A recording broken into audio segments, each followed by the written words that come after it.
Eng ko'p beriladigan savollardan biri bu mana shu aql tishlarni oldirish kerakmi, yo'qmi? Va ba'zida patsientlar mana shu aql tishlarini oldirishdan qo'rqib, hattoki ortodontiya, ya'ni tishlarini to'g'irlatishdan ham voz kechishadi. Keling, buni yaxshilab ko'rib chiqaylik. Ba'zi bir tomonlar bor, aql tishlarini umuman oldirish kerak emas deyishadi. Ya'ni bular osteopatlar yoki umuman mana shu tana bilan ishlaydigan shifokorlar. Lekin ortodont sifatida ayta olamanki, absolyut to'g'ri variant yo'q. Ya'ni aql tishlar borasida. Aql tishlarni chiqishi bizga nimalar, qanaqa asoratlar olib kelishi mumkin? Umumiy olganda eng ko'p uchraydiganlarni aytib o'taman. Birinchisi va eng oddiysidan. Birinchisi bu tish qatorlari to'g'ri bo'lgan bo'lsa, aql tishlari chiqishi orqali tish qatorlari nisbatan qiyshayishni boshlaydi. Ayniqsa bizada mana shu estetik oldingi kesuvchi tishlarimizda. Ikkinchisi bu endi tishlaringiz qiyshayganligi yoki oralari zichlashganligi tufayli yuvish qiyinlashadi, gigiyena qiyinlashadi va shuning uchun ham tishlarda karies miqdori oshib ketishi mumkin.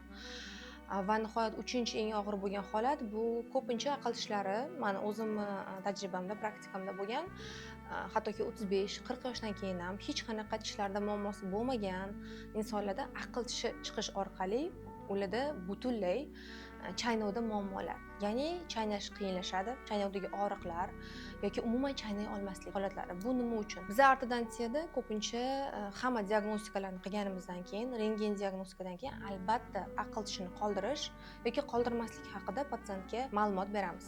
Qachon qoldirmaslik kerak? Qachonki patsientga o'sha aql tishini chiqishi umuman tish qatorlarini emas, balki tish burchagi, jag' burchagini o'zgartirib yuborib, chakka pastki jag' bo'g'imiga juda ham katta muammo olib kelishi mumkin bo'lgan holatlar bor.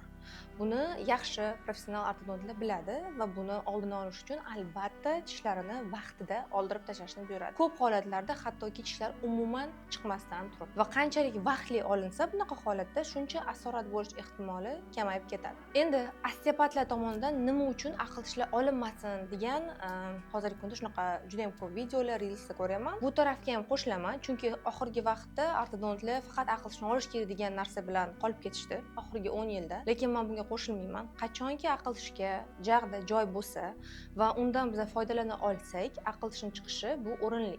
Shuning uchun ham osteopatlarga aytgan bo'lardim, ortodontlar qachonki aql tish haqida qaror qabul qilgandan keyin, undan keyin osteopatlar ham o'z fikrini bildirishi mumkin aynan aql tishi haqida.